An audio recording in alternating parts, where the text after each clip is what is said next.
You electrified the creek? Are you insane? Stay off my land, Linda. It was a crisp Saturday morning in Maplewood, Virginia, when my tranquility was shattered by a woman's shriek echoing through the pines. "Your creek tried to kill me," she wailed, her voice piercing the calm like a siren. I stepped onto my porch, coffee in hand, and saw Linda Harper, decked out in a polka-dot visor and clutching a fishing rod, standing knee-deep in mud by my private creek. In her other hand, she held a splintered piece of my fence, waving it like a flag of betrayal. Her folding chair lay crumpled nearby, tangled in fishing line, as if the creek itself had staged a revolt. This wasn't just a neighborly misunderstanding. This was Linda, the self-appointed queen of the Maplewood Homeowners Association, declaring war on my land. My name's Tom Grayson, a 55-year-old retiree who's spent the last decade tending to a 12-acre slice of heaven passed down from my grandfather. The property, tucked at the edge of Maplewood, is a quiet haven of rolling hills and a crystal-clear creek fed by an underground spring. It's bordered by a sturdy cedar fence that marks where the HOA's manicured lawns end and my freedom begins. Most folks in Maplewood respect the boundary, but Linda? She's a different breed, a whirlwind of entitlement with a knack for turning my peace into her personal playground. Linda's obsession with my creek started innocently enough. She'd stroll by, asking about the trout or praising the wildflowers along the bank. Then came the hints, subtle at first, about how the neighborhood could really use a shared fishing spot. I brushed it off, thinking she was just chatty. But when she raised the idea at an HOA meeting, suggesting my creek be declared a community asset, I knew trouble was brewing. Soon, I found a stray picnic blanket on my side of the fence. Kids from the neighborhood wandered in, claiming they were just exploring. My private property signs vanished, only to reappear defaced with marker scribbles. I installed trail cameras, and that's when I caught her, Linda, sneaking through a loose fence board with a tackle box and a cooler, setting up by the creek like she owned it. The first time, I let it slide, chalking it up to a misunderstanding. The second time, I confronted her. She gasped, clutching her pearls, and accused me of intimidating a senior citizen. Then she whipped out her phone, called the HOA president, and reported me for hostile behavior. That's when I started documenting everything. Tensions escalated. One morning, I found a section of my fence sawed clean through a deliberate cut, not the work of wind or wildlife. My cameras caught Linda marching in with a lawn chair and fishing rod, smirking at the lens like she was starring in her own reality show. When I showed her the footage and asked her to stay off my land, she doubled down, claiming she had a moral right to the creek because it was part of the local ecosystem. She even filed an HOA complaint, accusing me of endangering the neighborhood by leaving hazardous fencing that could harm her visiting cousins. The HOA, which might as well have been Linda's personal fan club, hit me with a notice demanding I repair the fence and submit any creek-adjacent landscaping plans for approval. They called my creek a shared natural resource and slapped me with a $200 fine, suggesting I host weekly fishing events for the community. It was absurd, but it wasn't cluelessness. It was a calculated attempt to bully me into surrendering my land, dressed up in HOA jargon and Linda's crocodile tears. I realized this wasn't just about a nosy neighbor. It was a land grab, and I wasn't about to let it slide. I decided to fight fire with something sharper: strategy. If Linda wanted to treat my creek like a public park, I'd make it a place no entitled angler would dare touch. My old college buddy, Carl, now a wildlife management consultant, gave me the idea. "Stock it with electric catfish," he said, chuckling. "Legal in Virginia with the right permits, but it'll scare the daylights out of anyone fishing without permission." I grinned. It was perfect, silent, legal, and just wild enough to make a point. Over the next week, I transformed my creek. I built a small viewing platform with steel signs warning of dangerous aquatic wildlife. I hired an aquatic specialist to certify the creek as a private research habitat, ensuring every permit was airtight. My cameras kept rolling, capturing Linda and her HOA cronies sneaking in, dragging coolers and casting lines like they were at a county fair. The HOA, meanwhile, upped the ante, issuing a citation for unneighborly conduct and obstructing community recreation. They even claimed my refusal to share the creek violated Maplewood's spirit of unity. I scanned the letter and emailed it to my lawyer, Sarah, with a note. "Is this even legal?"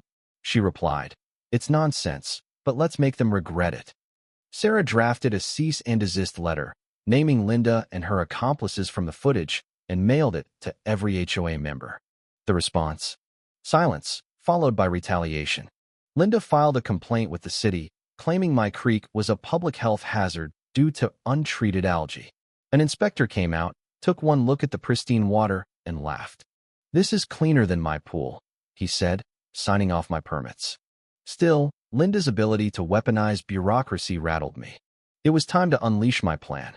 The electric catfish arrived on a muggy Tuesday sleek, South American specimens capable of delivering a 400-volt jolt. The delivery guy, a weathered biologist named Hank, raised an eyebrow as he released them into the creek. "You're either brilliant or unhinged," he said. I smirked. Maybe both. I'd installed underwater netting to keep the catfish in a designated area, added reflective warning signs, and even included a QR code linking to a state wildlife safety page.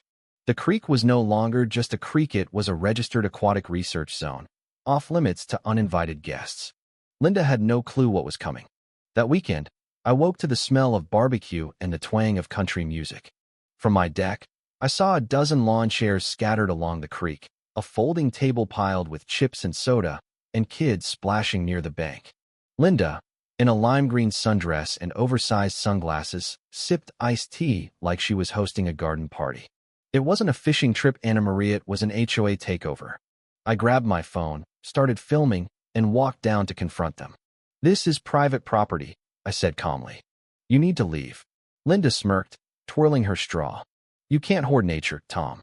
This creek belongs to everyone." I said nothing, just turned and called Carl. "Send the backup plan," I told him. The catfish did their job sooner than expected. Around noon, my camera feed caught the chaos.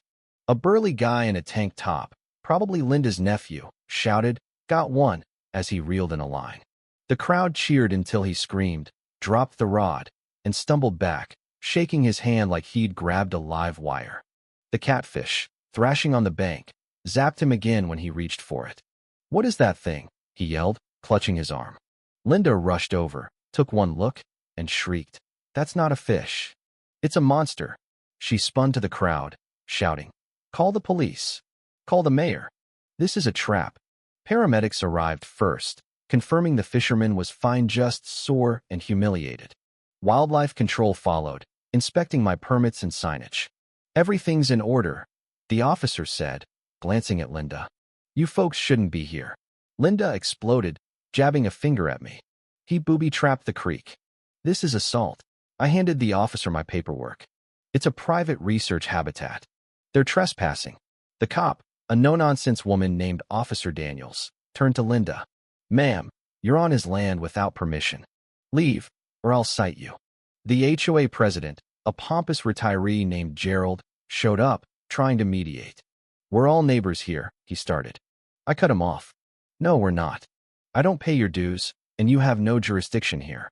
I've got footage of your board vandalizing my property." Officer Daniels nodded. "Sir, get your people off this land, or we'll start with trespassing charges." Linda, red-faced, screamed about community rights, but the crowd dispersed, grumbling. That night, the story hit the local news. A party guest had filmed the incident and posted it online with the caption, "Maplewood HOA versus Electric Fish, Shocking Showdown." It went viral, racking up thousands of views. My inbox filled with interview requests, and a neighbor left a pie on my porch labeled Creek Defender. Linda, undeterred, threatened to sue for endangerment and emotional trauma. Sarah laughed so hard she nearly dropped her phone.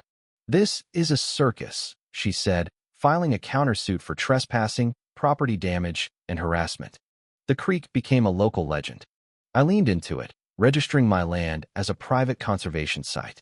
The state granted me a tax break and legal protections, shielding the creek from HOA claims. A middle school requested a field trip, and I agreed, installing a plexiglass viewing panel for safe observation. The kids dubbed the biggest catfish Zapper and drew cartoons of it chasing stick figure HOAs. I hung one in my office. Linda's world unraveled. The HOA, bled dry by legal fees and bad press, defaulted on a loan for a community gazebo. The bank foreclosed on their meeting hall, which was sold to a coffee shop called Brood Awakening. Linda's house sat unsold, tainted by its proximity to the electric creek. Online, memes and Reddit threads mocked her, with one video of her rant set to dramatic music hitting 1 million views. She tried one last lawsuit, claiming the HOA's collapse caused her social displacement. The judge tossed it out, advising her to seek therapy, not litigation. 3 months later, she moved away, leaving a note on my mailbox. "Enjoy your freak show." I framed it beside the kids' cartoon. The neighborhood settled into a new rhythm. People stopped by to ask about the catfish, not to fish but to learn. A retired couple brought me peach cobbler, suggesting a public nature trail. I built one, with benches and plaques about aquatic ecosystems, keeping the creek firmly mine but open to respectful visitors. A local college partnered with me on a catfish study, and a documentary crew filmed a segment called Creek of Consequences. One man stand against entitlement. As for the catfish, they're thriving, gliding like shadows under the water. Zapper, now 5 feet long, rules the creek, occasionally zapping curious raccoons that get too close. Every so often, I get emails from folks asking how to fend off their own Lindis. My advice: cameras, permits, and a touch of creativity. Entitled people like Linda thrive on intimidation, but when you fight back with evidence and ingenuity, they crumble. The real victory wasn't just outsmarting Linda, though that felt good. It was reclaiming my sanctuary and turning it into something bigger, a testament to standing your ground. That summer, I hosted a small cookout for the neighbors who'd backed me. We grilled by the creek, swapped stories of HOA nonsense, and laughed under the stars. A kid peered over the viewing platform, whispering to his sister about Zapper. Their mom, catching my eye, raised her glass. "You built something special here, Tom." I nodded, watching the creek ripple in the moonlight. It was mine again, safe, vibrant, and untouchable. What do you think about Tom's approach to dealing with Linda and the HOA? Was his use of electric catfish justified, or did he go too far? Share your thoughts in the comments below, especially on how we handle entitlement and injustice in our own lives. Let's hear your perspective. Where do you stand?